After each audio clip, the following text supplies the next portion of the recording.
So okay. I'm guessing that this person is a pretty big fan of ReZero. Okay, then. So we got some weeb stuff going on. But even better, we got Bayo and Lucas. Absolutely. So I do know who REMU is because I've seen them play on Wi-Fi a couple of times. They've made it pretty far in a few Wi-Fi tournaments. Kid A, I'm not so familiar with, but Bayonetta, there's a few Bayonetta players out there making waves recently who've all been doing very well. Lima, for example, and I'm sure that Kid A is no different from the rest of them. Yeah, absolutely. Kid A is a very fundamentally solid player overall, able to take, I think that's the, I don't know if it's a button check or if we had a first stock oopsie, but here we are. I mean, to your point, there are tons of Bayos across the stage, Shadow PR, and the likes doing great things. And when a Bayo like Kid A or anyone else is able to maintain this advantage state and kind of keep Lucas off stage, it's only up from there. Yeah, and I mean, I do think it's interesting that that wasn't a button check. That might have just been a devastating mistake made by REMU to drop that stock early on. But Kid A is going to take that and run with it, and now going into the next stock, they've not stopped the momentum that they gained from that SD whatsoever. 82% built up already, not stopping anytime soon. Witch twist and afterburner kick, but no follow-up quite yet. Yeah, and one thing that I do like to see is that Kid A has been talking continually about dominating stage control, making sure that you are keeping your opponent in a corner, not just physically, but mentally, and how he is doing that with these ABKs, these constant combos. Here we go, up and left, up and right, here we go. Yeah, and I really, really like the off-stage play too, and wow, a lot of pummels coming out from Kid A as well before finally getting the breakout by REMU. Now going for the down air too, and beautifully placed. That is going to put Kid A up 3 stocks to 1 here in game number 1 of Winners Round 3. I assume this is best of 3, right? Yeah, this is a current best of 3, and to your point, Last, losing that first stock to a technical mistake is an absolute devastator. You have to get it out of your head. And even right now, while Kid A is just racking up this advantage state, in neutral, just calling out with these constant aerials, you have to try and download some information from him. Maybe, maybe not, because it looks like we might be losing REMU sometime soon if they can't make it back to the stage. They are going to be able to get that bounce off the PK rocket into the second one, though, to make it back on. The down smash isn't successful in taking the stock either, and thanks to some great avoidance off stage, Kid A is going to be able to get past the PK freeze as well. Back onto stage, though, and it's immediately into a grab, into off stage again, but oh no! REMU is going to be caught by the up air, and that's going to be curtains for them. They're not going to be able to make it back from that situation off stage, and thanks to a beautifully played second 2 stocks by Kid A, that's a 3 stock. Yeah, I mean, the one thing that I can say about Kid A was he continually executed his game plan at a high level, made sure he maintained his one fundamental plan of, I'm going to dominate stage control and make Lucas choose an option that I can immediately punish, whether it's with an afterburner kick, a counter of some fashion, or just a better aerial. Very, very proud of how Kid A played that game so far. But REMU definitely has a way to come back for sure. Not over and out just yet. Yeah, running it right back to small battlefield as well, saying, you only won that game because I messed up and SD'd at the first stock. I can definitely do something different here. Might not be the case, though, as Kid A already starts off with a great heel slide to start building up the percentage. And there's the afterburner kick into the witch twist. 48%, nothing to sneeze at. Tries for the witch time there, can't quite find it, but then it's just right back to the bread and butter yet again. Wow. I mean, Last, one thing that you've seen over and over is even as Kid A gets these combos, he is keeping them right above the platforms and not giving REMU any chance besides right now to breathe. There is such quick decision-making going on from Kid A, and he's keeping the tempo of the game at such a fast pace. Yeah, I mean, you mentioned the no time to breathe, but then REMU was able to get the triple up air combo. But right after that triple up air combo, it was right back into where Kid A likes to be playing, and that is right above REMU, so that they don't have the opportunity to find anything. And now, in this offstage situation, as soon as they make it back to stage, I have no doubt that it'll be back to the same old, but they are having a little bit of trouble finding their way back onto the stage.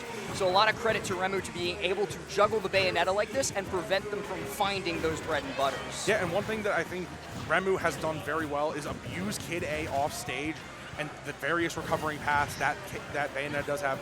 Do have to be careful right now because Kid A is starting to fish for these options that are going to close out the stock, and Bayo with Rage don't want to be around that at all. But I mean, it's the same story for Lucas as well. Every single throw except maybe down throw is a kill throw, so you're always at kill percent once you get upwards of those triple-digit areas, and all it took was one grab from REMU. They found it there, and now for the first time this set, they've managed to find themselves a stock lead, and thanks to a good air dodge there, they're going to hold on to it a little bit longer, avoiding that back air. Yeah, and I think the one thing that REMU has done very well throughout this set is calm down and adjust their style. Before, they were kind of recklessly swinging. I got to get out of these combos right now. perfect example. Kid A puts them in the blender, but now this should be a stock from Kid A. Oh, gets out. Not actually going to be a stock yet, and this is one of the critical parts where Bayonetta struggles. It's actually, once you get higher percent, Bayonetta's going to struggle to kill more than if you're at maybe 60 or 80. It's so difficult for her to find those stocks here. You see it right there, a jab at 150, still not going to be enough to kill REMU in this situation. So going to be living a little bit longer, going to be making good use of this rage as well. A down air into a nair, into another nair. What is REMU doing? It's a whole lot, and this might be a dead Bayo. Yeah, and we can't see Kid A cannot lose that composure from that game one. You had such a commanding it, and another up throw, just to your point. You can't let Lucas just throw you like that when you're getting into these escalating percents. Hang on, are you seeing this movement that REMU is doing with the turnaround wave bounce? This is so cool. I don't see Lucas's, like ever since WebJP dropped the character for Zero Suit, I don't see Lucas that much anymore being able to do anything at all. And so seeing REMU like pull out all this cool movement tech to find these grabs and find these kills is incredible. But speaking of incredible, we have a Lucas at 201%. Bayo really cannot kill in this game. Yeah, no, and this is just getting a little bit worse and worse. And to your point, the way, I was about to say, the way that REMU has been moving, utilizing the snake dashing and all the other B reversing and wave bouncing tech, now we're just kind of fishing for up smashes. Don't know if that's an accidental input, but Kid A gotta find some ground, maybe get a quick combo that can get a kill off the top. Yeah, and I mean, there's always the possibility of getting REMU up towards like 80, 90% and then going for a witch time smash attack. But we're not seeing that yet, and we haven't seen that yet. So far throughout this game, it's just been REMU completely dominating the neutral and Kid A struggling to find any ground, and no more ground will be found in this game number 2 as REMU finds that F tilt, I believe it was, to take down the stock. Yeah, and definitely a total turnaround, total mental shift from REMU, closing out this game. And to your point, the story of REMU throughout this entire set was how he is dictating movement around Bayonetta's options and then forcing a new way to open up the game plan from there. So small battlefield back-to-back seemed like the choices at first, but I'm not sure what the next way we're going to go with the stage. Apparently it's Hollow Bastion. Yeah, it does look like we are going to be heading to Hollow Bastion instead. The most recent stage that has been added to the game, and I'm a pretty big fan of it. It's got really nice blast zones. It's got really nice music too. Yeah. And I honestly, at least from what I've seen so far, it is a pretty good stage for Lucas, just given the way Small Battlefield went off. I'm interested to see how the two of them play around this central platform, though, because if Bayonetta does play her cards correctly, especially with heel slide, this could mean trouble. Right, and the one thing that you did mention, like most owners, as a young Link player myself, this center platform and staying under that, controlling your options, that is a massive way that Lucas can snowball this game out of control. But again, have to respect Bayonetta's options on shield. Lucas just getting a quick combo and taking Kid A for a ride. Yeah, there's that bread and butter. I'm like pretty sure that nair into up tilt is true at lower percents. So that percent is just guaranteed once you get caught by the nair, but I still do like how REMU's playing this. And speaking of things that I like, witch twist combos. Those are pretty cool, right? We didn't get enough of them in Smash 4. I wish I could say I had more experience in Smash 4. Ultimate was actually my first game.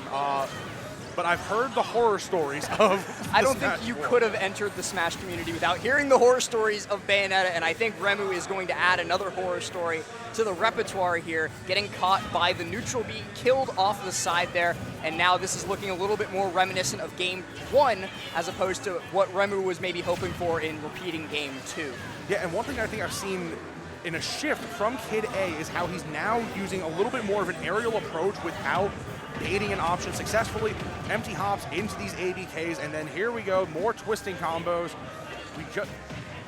This is getting scary. There's the rapid jab.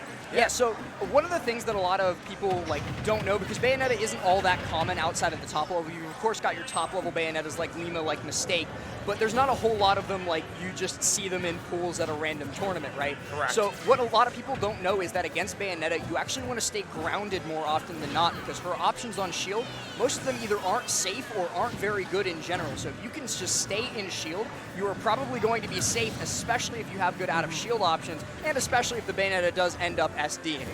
Yeah, I mean, SDing definitely makes it a little bit better for REMU right now, but still got to be careful. Once these skill percents get a little bit more escalated, like the 130, 140 ballpark like we were talking about earlier, earlier, this could be a little bit of a problem for Kid A to try and get a kill. And REMU just racking up damage so fast, using that creative movement and being a little bit more anticipatory than he was throughout the first game of this set. Oh, that's going to be a stock for sure, but you saw it for a split second there before the Witch Time hit about how good staying in shield against Bayonetta was. That rapid jab, not safe, so REMU could do a fade back aerial and get a punish on it. It's the same way with heel slide, it's the same way with most of Bayonetta's other options on shield. So as long as you can do that, as long as you have a character with solid out of shield, it works out very well for you. We have to see Kid A make it back to stage, make it past REMU, and they do just that. Yeah, and one thing that I do see is that it almost feels like at the lower level of competition, obviously not in the case of REMU or thing, don't give up when the Bayo combo does start. Ooh. Almost getting the kill with the dash attack there. It's not quite going to take out the stock, but REMU has the opportunity to do so here with this edge guard. No, gets caught by the Witch Twist's lingering hitbox up over top, but that is going to be the set. A beautiful Witch Twist off of the Zair, closing it out with the up smash. Fantastically played overall by Kid A, and that is REMU going down into losers. And what a set by Kid A, keeping composure throughout the entire set, showing the full toolkit of Bayonetta, and just kind of capitalizing on the stage selection with Halabastion, to your point.